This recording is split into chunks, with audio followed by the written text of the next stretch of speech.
My in-laws drained our savings for a luxury condo without telling me, saying it was for family. So I gathered proof of their meddling and took back my life. But even I didn't expect what happened next.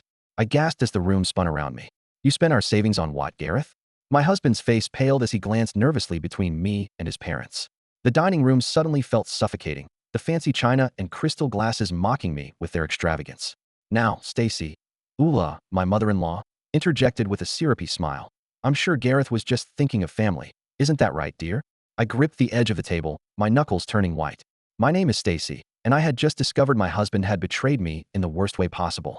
It's an investment, Gareth mumbled, avoiding my gaze. Mom and Dad needed a place closer to us, and this condo was perfect. I thought you'd understand. Understand? I hissed, struggling to keep my voice low. You used our entire savings without even talking to me. How is that an investment? Henry, my father-in-law, cleared his throat. Now, let's not make a scene. We're all family here. I laughed bitterly. Family? Is that what you call this? Ula's eyes narrowed. I don't appreciate your tone, young lady. After all we've done for you. Done for me? I cut her off, my voice rising. You've done nothing but undermine me since the day I married your son. Gareth reached for my hand, but I crapped away. Honey, please, can we just discuss this later? No, we can't, I snapped. I want to know exactly how much of our money you spent on this condo. The silence that followed was deafening. Gareth squirmed in his seat, while Ula's smug expression spoke volumes. All of it, Gareth finally whispered. The down payment, it took all of our savings. The room tilted dangerously. I stood up abruptly, my chair scraping against the hardwood floor. I need some air. As I stormed out onto the balcony, I heard Ula's voice drift after me. Really, Gareth, I don't know why you put up with such dramatics. I gripped the railing, gulping in the cool night air. How had it come to this? When had I become such a stranger in my own marriage? The sliding door opened behind me, and Gareth's hesitant footsteps approached. Stacy, I'm sorry. I should have told you. I whirled around, fury blazing in my chest. Told me? You should have discussed it with me. We're supposed to be partners, Gareth. How could you make such a huge decision without me? He ran a hand through his hair, looking lost. They're my parents, Stacy. They needed help. And what about us? I demanded. What about our future? Our son's future? Gareth's eyes widened. Caleb, he's fine. This doesn't affect him. I laughed incredulously. Doesn't affect him? That money was for his college fund, Gareth. For our retirement. For emergencies. We can save again, he said weakly. It's not like we're poor. That's not the point. I exploded. You betrayed my trust. You put your parents before your own family. The sliding door opened again, and Ula's perfectly coiffed head poked out. Everything all right out here? Dessert's getting cold. I bit back a sharp retort, forcing a smile. We'll be right in, Ula. As soon as she disappeared, I turned back to Gareth. This isn't over. We need to have a serious talk about our future. He nodded, relief washing over his face. Of course. We'll figure it out, I promise. But as we rejoined his parents at the table, a sickening realization hit me. This wasn't just about money. It was about loyalty, respect, and the very foundation of our marriage. Ula beamed as she served us each a slice of her famous apple pie. Now, isn't this lovely? All of us together like one big, happy family. I stabbed my fork into the pie, imagining it was something else entirely. Just wonderful, I muttered. As the conversation drifted to mundane topics, I found myself withdrawing, observing the dynamics around me with new eyes. Gareth, eager to please his parents. Ula, slyly controlling every aspect of the evening. Henry, passively going along with whatever his wife decreed. And me. I was the outsider, the interloper in this tightly knit family unit. But as I watched Ula manipulate the conversation, steering it toward her latest social triumph, a spark of defiance ignited within me. I wouldn't be pushed aside so easily. I wouldn't let them steamroll over my life, my marriage, my future. So, Stacy, Ula's voice cut through my thoughts. How is little Caleb doing in school? Still struggling with reading, is he? I gritted my teeth, recognizing the subtle jab. Actually, he's made great progress. His teacher says he's one of the top readers in his class now. Ula's smile tightened. Oh, well, I'm sure Gareth's genes are finally kicking in. The Whitmans have always been exceptionally bright. My blood began to boil, but before I could respond, Gareth jumped in. Mom, did I tell you about the new project I'm working on at the firm? As Ula's attention shifted, lavishing praise on her darling boy, I sat back and observed. The pieces were falling into place, revealing a pattern I'd been blind to for far too long. This wasn't just about money or a condo. It was about control, about keeping Gareth firmly under their influence, even at the expense of his own family. Well, I thought, taking a sip of wine to hide my growing resolve, two can play that game. As the evening wore on, I smiled and nodded in all the right places, but inside, my mind was racing, formulating a plan. I wouldn't let them win. I wouldn't let them destroy everything I'd worked so hard to build. This betrayal was just the beginning, but I would make sure it was also the end. The moving truck rumbled away, leaving me standing in the shadow of the luxury condo that had swallowed our savings. Caleb tugged at my hand, his eyes wide with excitement. "Mommy, look at the big fountain," he exclaimed, pointing to the ornate water feature in the courtyard. I forced a smile. "It's nice, sweetie. Let's go see our new home." As we entered the lobby, Ula's shrill voice echoed off the marble floors. "There you are? We were beginning to think you'd gotten lost." She swept forward, enveloping Caleb in a suffocating hug. "Come to Grandma, my precious boy. I've got your room all set up. It's fit for a little prince." I bristled at her words. We'd agreed Caleb would share a room with us, at least initially. But before I could object, Gareth appeared, laden with boxes. "Mom, maybe we should let Stacy and Caleb settle in first," he suggested weakly. Ula waved him off. "Nonsense. Family helps family. Now, Stacy, dear, I've taken the liberty of unpacking some of your things. I hope you don't mind, but that dreadful floral vase simply wouldn't do in the living room." My jaw clenched. That vase was a wedding gift from my late grandmother. "Actually, Ula," I said, "I'd prefer to unpack my own belongings." Her eyes narrowed for a split second before her syrupy smile returned. "Of course, dear. I was only trying to help. You must be exhausted after all that packing." The way she said it made it sound like I'd been digging ditches instead of organizing our life into boxes. I bit back a retort, reminding myself this was temporary. We just needed to save enough to move out. As the days passed, that goal seemed increasingly distant. Ula's presence was suffocating, her subtle digs constant. She rearranged the kitchen without asking, sniffing at my chaotic organization. She scheduled playdates for Caleb without consulting me, always with the children of her country club friends. "Caleb needs to socialize with the right sort," she'd say, her tone implying I was somehow deficient in providing that. Even bath time wasn't sacred. One evening, as I was running Caleb's bath, Ula barged in. "Oh, good. You're giving him a bath," she said, as if surprised I knew how to care for my own child. "I'll take over from here. You look tired, dear. Why don't you go relax?" I gripped the edge of the tub. "I've got this, Ula. Caleb and I have our own bath time routine." She laughed, a tinkling sound that set my teeth on edge. "Don't be silly. I raised Gareth, you know. I think I can handle bathing my grandson." "Mom," Gareth's voice came from the hallway. "Let Stacy handle it. Come help me with dinner." Ula's lips thinned, but she retreated. As she left, I caught her muttering, "I don't know why he puts up with such stubbornness." That night, after Caleb was asleep, I confronted Gareth. "This isn't working," I hissed. "Your mother is constantly undermining me." Gareth sighed, running a hand through his hair. "She's just trying to help, Stacy. Can't you try to get along?" "Get along?" I struggled to keep my voice down. "She criticizes everything I do. She's taking over Caleb's life, and you just stand by and let it happen. What do you want me to do?" He snapped. "They're my parents. We're living in their home. A home bought with our money." I reminded him bitterly. The argument ended as it always did, with Gareth retreating to his study and me lying awake, seething. The final straw came a week later. I returned from grocery shopping to find Ula in the kitchen, a smug smile on her face. "Oh, good. You're back," she said. "I was just telling Caleb about our summer plans." I froze. "What summer plans?" "Why, our annual family vacation to Martha's Vineyard, of course," she replied, as if it were obvious. "I've already booked the tickets." Gareth agreed it would be wonderful for Caleb to experience it. The room spun. Our family vacation, the one we'd been planning for months, the one I'd been promising Caleb, was to the Grand Canyon. It was supposed to be just the three of us. "We can't afford a trip to Martha's Vineyard," I said through gritted teeth. Ula waved her hand dismissively. "Don't worry about that, dear. We'll cover it. After all, what's family for?"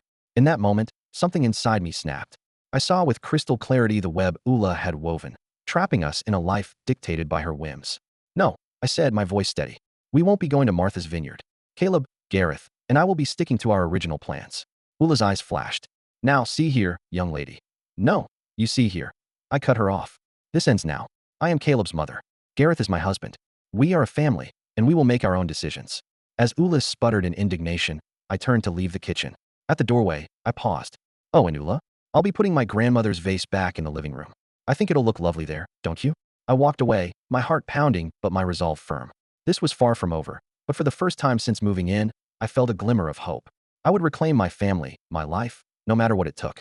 The cafe bustled with a lunchtime crowd, but I barely noticed the noise. My hands trembled as I dialed Lana's number, praying she'd pick up. "Stacy?"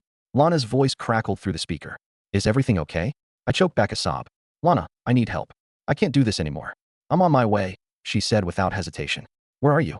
20 minutes later, Lana slid into the booth across from me, her face etched with concern. I spilled everything. The condo, Ula's manipulation, Gareth's betrayal. Lana listened, her expression darkening with each revelation. "Oh, Stacy," she breathed when I finished.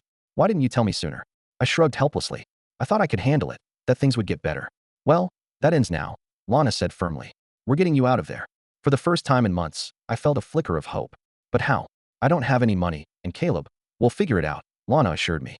First things first, we need to document everything. Every snide comment, every manipulation. Build a case. I nodded, determination replacing despair. I can do that. Over the next few weeks, I became a silent observer in my own home. I started a journal, meticulously recording Ula's behavior, the way she accidentally shrank my favorite sweater in the wash, how she scheduled doctor's appointments for Caleb without consulting me, the constant barrage of criticism thinly veiled as concern. Really, Stacy, she'd say, eyeing my outfit. Don't you think you should dress more appropriately for a mother? I'd smile tightly, jotting down the exchange later. Each entry fueled my resolve. Gareth remained oblivious, or perhaps willfully ignorant. When I tried to discuss Ula's behavior, he'd brush it off. You're being too sensitive, he'd say. Mom's just trying to help. I stopped trying to make him understand. Instead, I focused on Caleb, shielding him as best I could from the toxic atmosphere. One afternoon, as I was helping Caleb with his homework, Ula swooped in. Oh, let me handle this, she cooed. Caleb needs a proper education, not just coloring books. I bit back a retort, remembering Lana's advice. Document, don't engage. Later that night, I snuck into the study, using Gareth's computer to research custody laws and financial advice. As I was about to log off, a notification popped up, an email from Ula to Gareth. My finger hovered over the mouse. It was wrong to snoop, but I clicked. Darling, the email read, I'm concerned about Stacy's influence on Caleb. Perhaps we should consider more permanent arrangements for his care. After all, blood is thicker than water. My blood ran cold. They were plotting to take my son. The next day, I met Lana at our usual cafe, my nerves frayed. They want to take Caleb, I whispered, showing her the email I'd forwarded to myself. Lana's eyes widened. This is serious, Stacy. We need to act fast. She pulled out her phone, scrolling through contacts. My cousin Evan, remember him? He owns a small business. He's always looking for help. It's not much, but it could be a start. I hesitated. I don't know, Lana. I haven't worked in years, and what about Caleb? One step at a time, she said firmly. First, we get you some financial independence. Then we tackle the rest. That evening, I returned home with a plan forming. As I entered, I heard Ula's voice from the kitchen. I just don't understand why she can't be more grateful, she was saying. After all we've done for her. I paused, listening. Now, dear, Henry's placating tone replied. Stacy's trying her best. Her best? Ula scoffed. She's barely fit to raise a child. It's a good thing we're here to guide Caleb properly. My hands clenched into fists. Every instinct screamed at me to burst in, to confront them, but I held back, remembering my goal. This wasn't just about me anymore. It was about securing a future for Caleb, free from their toxic influence. I retreated to my room, pulling out my journal. As I documented the overheard conversation, a sense of calm settled over me. For the first time since this nightmare began, I had a clear path forward. The next morning, I called Evan. I'd love to hear more about that job opportunity, I said, my voice steady. As I hung up, I caught sight of my reflection in the mirror. The woman staring back at me looked different, stronger, more determined. I thought of Caleb, of the life I wanted for us, of the example I wanted to set for my son. No more silent suffering. No more letting Ula dictate our lives. It was time to take control. The bell above the door chimed as I stepped into Evan's small bookstore. The scent of old paper and coffee wrapped around me like a comforting blanket. Lana waved from behind the counter, her smile warm and encouraging. Stacy, you made it, she said, coming around to give me a quick hug. Evan's in the back. Let me grab him. I nodded, my stomach churning with a mixture of nervousness and hope. This meeting could be the first step toward my independence, away from Ula's suffocating control and Garrett's betrayal. Moments later, a tall man with kind eyes and an easy smile emerged from the back room. You must be Stacy, he said, extending his hand. I'm Evan. Lana's told me a lot about you. As we sat down to talk, I found myself relaxing. Evan listened intently as I explained my situation, his expression a mix of sympathy and determination. Well, he said when I finished, I could certainly use some help around here. It's not much, but it's a start. When can you begin? The relief that washed over me was almost overwhelming. Really? I can start whenever you need me. We worked out a schedule that would allow me to work while Caleb was at school, without raising suspicion from Ula or Gareth. As I left the store, clutching my new employee handbook, I felt a spark of hope ignite in my chest. That evening, as I helped Caleb with his homework, Ula swept into the room. Caleb, darling, she cooed. Why don't you let Grandma help you? I'm sure Mommy has other things to do. I gritted my teeth, ready to argue, when an idea struck me. Actually, Ula, I said sweetly, I'd love your help. I have some errands to run tomorrow morning. Would you mind watching Caleb until it's time for school? Ula's eyes narrowed suspiciously, but she couldn't very well refuse. Of course, dear. Happy to help. The next morning, I left the condo with a spring in my step, my work clothes hidden under a loose sweater. The thrill of my secret rebellion carried me through my first day at the bookstore. As the weeks passed, I found myself blossoming under Evan's patient guidance. The quiet confidence I gained at work began to seep into other areas of my life. I started challenging Ula's passive-aggressive comments, much to her barely concealed fury. One evening, as I was shelving books, Evan approached me with a concerned look. "Stacy, can we talk for a moment?" My heart raced as I followed him to the office. Had I done something wrong? Was he going to let me go? Evan closed the door and turned to face me. "Stacy, I hope you know that you can trust me. I've noticed some things, the way you flinch when your phone rings, how you're always checking the time, worried about being late. If you're in trouble, I want to help." Tears pricked at the corners of my eyes. "I don't know what to say." "You don't have to say anything," Evan said gently. "But I want you to know that you have options. There are resources, people who can help you and Caleb. You deserve to be safe and happy." His words broke something open inside me. Before I knew it, I was sobbing, spilling out the whole ugly truth about my life with Gareth and Ula. Evan listened without judgment, offering quiet support. When I finished, he handed me a tissue and a business card. "This is a friend of mine," he explained. "She's a lawyer who specializes in family law. I think you should talk to her." I stared at the card, hope and fear warring inside me. "I don't know if I can afford." "Don't worry about that." Evan cut me off. "She owes me a favor. Just think about it, okay?" That night, as I lay in bed next to a snoring Gareth, I turned the lawyer's card over and over in my hands. The thought of leaving was terrifying, but the idea of staying, of subjecting Caleb to this toxic environment for years to come, was even worse. My resolve strengthened as I remembered Evan's words. I deserved to be safe and happy. More importantly, Caleb deserved a mother who was strong enough to protect him. The next morning, I woke early, my decision made. I dialed the number on the card with shaking fingers. "Hello," I said when a woman answered. "My name is Stacy Whitman. I need your help." As I hung up, I caught sight of my reflection in the mirror. The woman staring back at me looked different, stronger, more determined. For the first time in years, I felt a glimmer of real hope. Ula's voice floated up from the kitchen, sharp with displeasure. "Stacy, where are you? Caleb needs his breakfast." I took a deep breath, squaring my shoulders. Let her shout. Let her scheme. I had allies now, and a plan. The days of cowering in fear were over. "Coming, Ula," I called back, my voice steady and clear. As I descended the stairs, I felt the weight of my secret knowledge buoying me up. Soon, very soon, I would be free, and neither Ula nor Gareth would see it coming. The tension in the condo was palpable as I walked through the door, my arms laden with groceries. Ula's shrill voice carried from the living room, where she was engaged in a heated phone conversation. "I don't care what it takes," she hissed. "That girl needs to be put in her place." I froze, my heart pounding. There was no doubt who that girl was. As I rounded the corner, Ula's eyes locked onto mine. Her face morphed into a syrupy smile, but the malice in her gaze was unmistakable. "Oh, Stacy, dear," she cooed, ending her call. "Let me help you with those bags. You look so tired." I squared my shoulders, meeting her gaze. "I'm fine, Ula. I can manage." Her eyes narrowed at my defiance. "Well, if you insist. Though I do worry about your ability to handle everything. Caleb needs a stable environment, after all." The implied threat hung in the air between us. I bit back a retort, reminding myself of the lawyer's advice. Document everything, but don't engage unnecessarily. Later that evening, as I was tucking Caleb into bed, Gareth appeared in the doorway. "Can we talk?" he asked, his voice low and strained. I nodded, pressing a kiss to Caleb's forehead before following Gareth to our bedroom. "What's going on with you lately?" he demanded as soon as the door closed. "Mom says you've been acting strange, disappearing for hours." I felt a flare of anger. "Oh, your mother says? And what do you think, Gareth? Have you bothered to ask me how I'm doing?" He ran a hand through his hair, frustration evident in every line of his body. "I'm asking now, Stacy. What's going on?"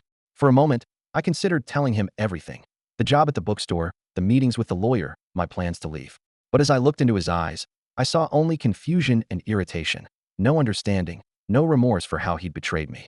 "Nothing's going on," I said finally. "I'm just trying to be a good mother to our son." Garrett's face softened slightly. "I know things have been tough with the move and all, but Mom and Dad are just trying to help. Can't you try to get along with them?" I laughed bitterly. "Get along? Gareth, your mother is actively trying to undermine me at every turn. And you just stand by and let it happen." His expression hardened. "That's not fair, Stacy.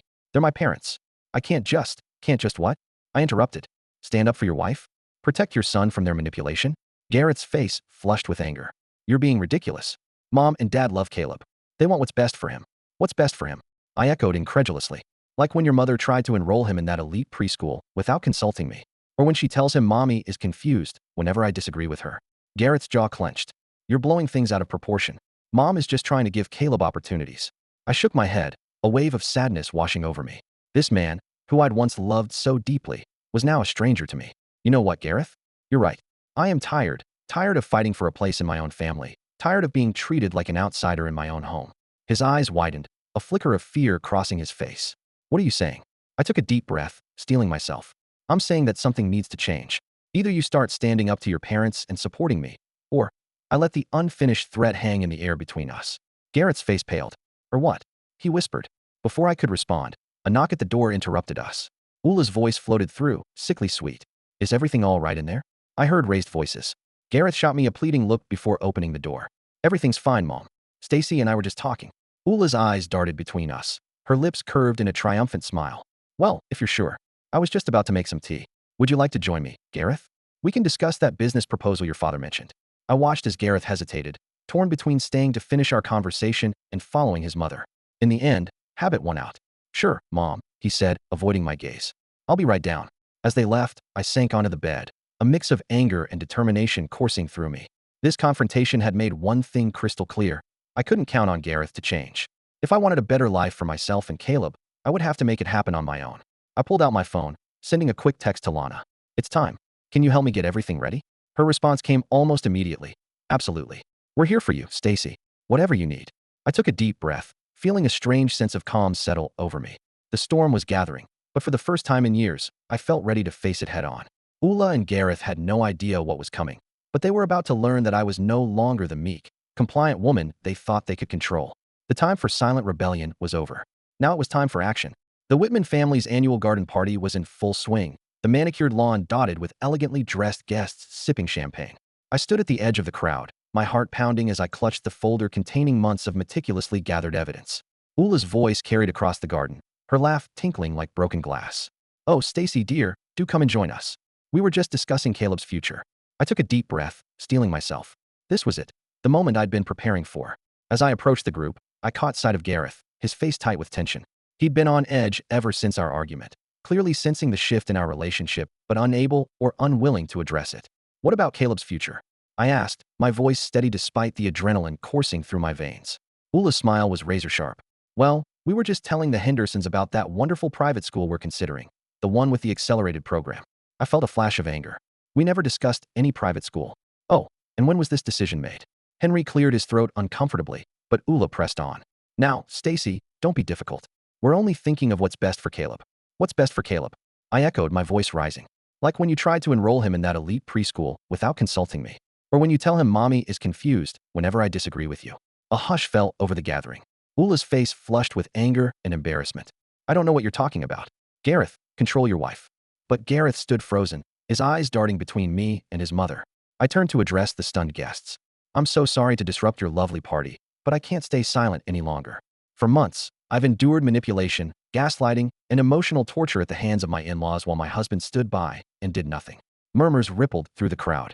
Ula's face contorted with fury. How dare you? After everything we've done for you. Everything you've done? I laughed bitterly. You mean like using our entire savings to buy this condo without my knowledge or consent? Gasps echoed around us. I opened the folder, pulling out bank statements and emails. I have proof of every manipulation, every lie, how you've systematically tried to undermine my relationship with my son, how you've belittled and excluded me at every turn. Gareth finally found his voice. Stacy, please, this isn't the time or place. When is the time, Gareth? I demanded, rounding on him. When were you planning to stand up for me? For our family? His face crumpled. I didn't know it was this bad. I thought if we just tried harder. Tried harder? Ula screeched. We've bent over backwards to accommodate this ungrateful. That's enough, Ula. Henry's voice cut through the chaos. For the first time, I saw a flicker of shame in his eyes. We may have overstepped. Ula whirled on him. Don't you dare side with her. She's trying to turn our son against us. No, Mom, Gareth said quietly. Stacy's right. I've let this go too far.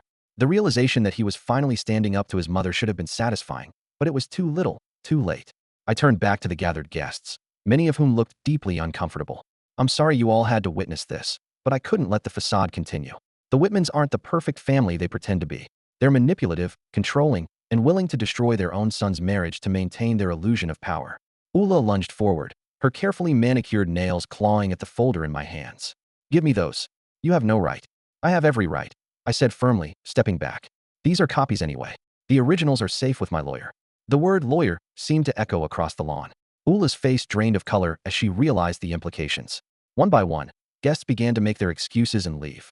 The Hendersons, Ula's closest friends, couldn't meet her eyes as they hurried past. The carefully cultivated social standing she'd prized so highly was crumbling before her eyes. As the last guests departed, leaving only our fractured family on the lawn, I felt a strange sense of calm wash over me. Stacy, Gareth pleaded, reaching for my hand. We can fix this. We can go to counseling, make a fresh start. I gently pulled away. No, Gareth. It's too late for that.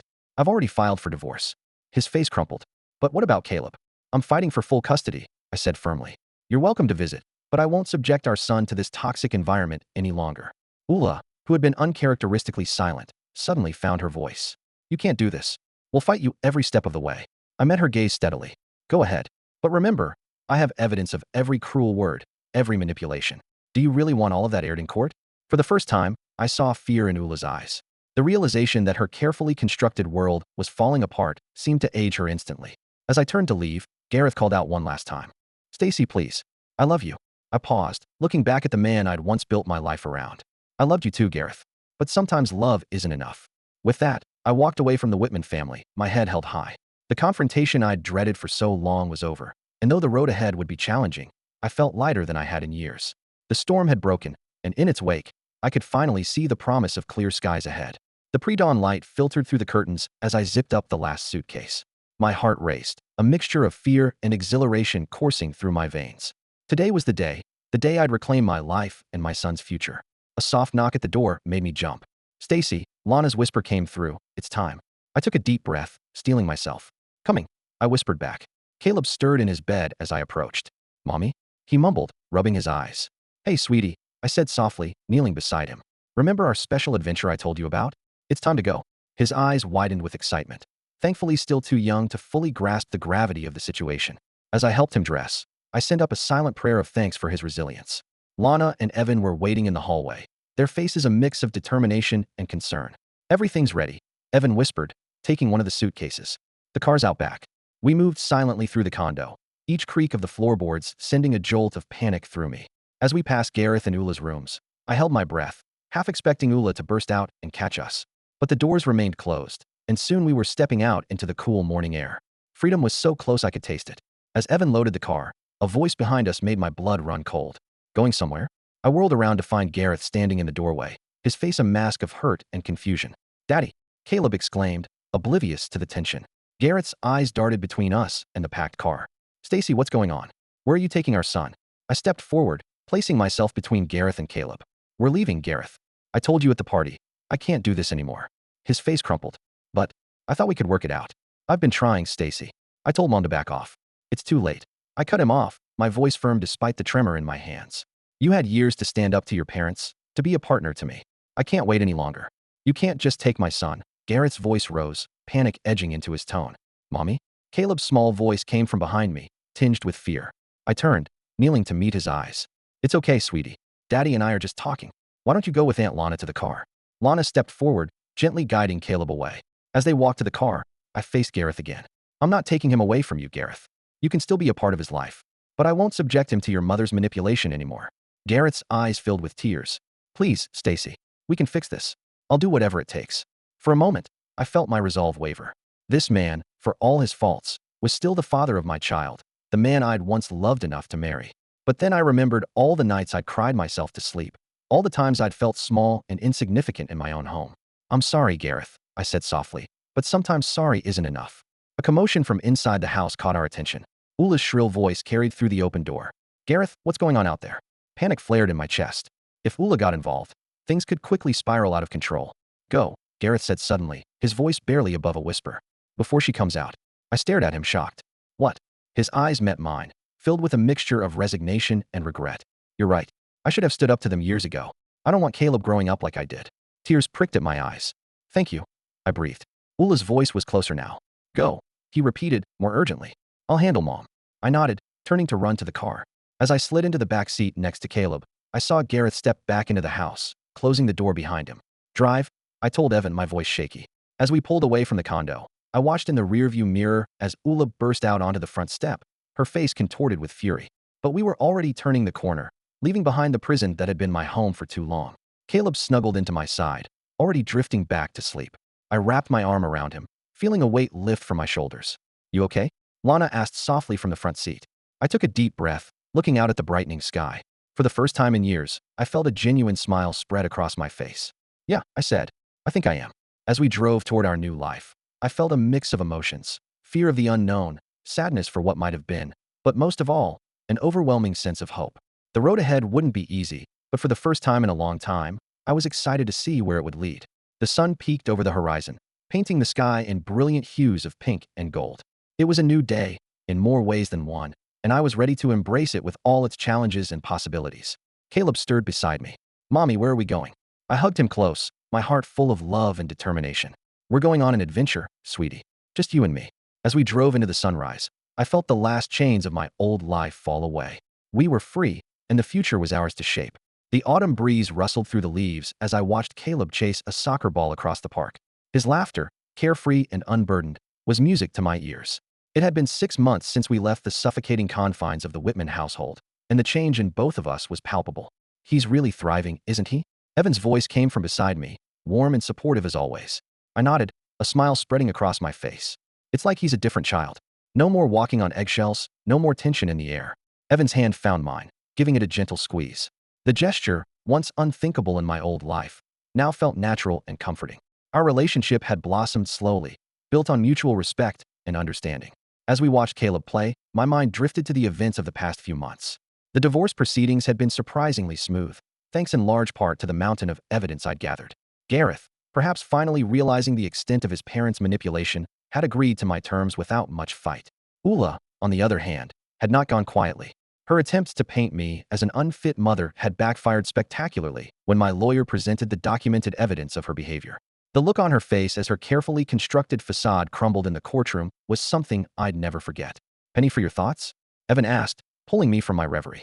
I shook my head, smiling, just reflecting on how much has changed. "A year ago, I couldn't have imagined this life." "You should be proud of yourself, Stacy," he said softly. "What you've accomplished, the strength you've shown, it's incredible."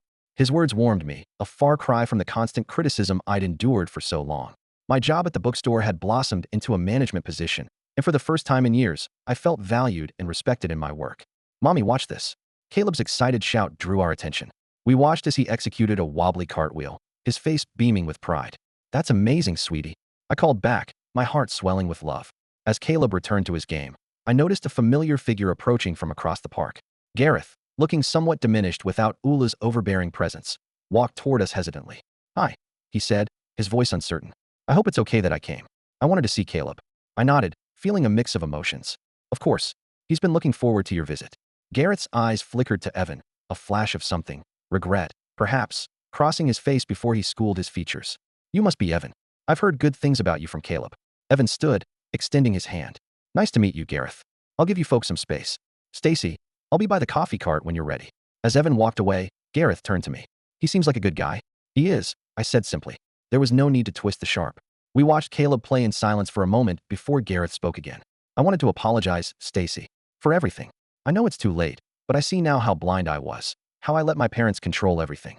I studied his face, seeing the genuine remorse there. "Thank you, Gareth. That means a lot." He nodded, his eyes sad. "I've been seeing a therapist, trying to understand why I let things get so bad. It's been eye-opening." "I'm glad," I said softly. "For your sake, and for Caleb's." As if on cue, Caleb noticed his father and came running over. "Daddy, did you see my cartwheel?" Garrett's face lit up as he knelt to hug our son. "I sure did, champ. That was awesome." Watching them together, I felt a sense of peace settle over me. This wasn't the family I'd imagined when I'd said I do all those years ago, but it was a family nonetheless, one built on honesty, respect, and the hard-won wisdom of experience. As the afternoon wore on, Gareth said his goodbyes, promising Caleb another visit soon. I watched him walk away, feeling a chapter of my life truly close. Evan rejoined us, handing me a steaming cup of coffee.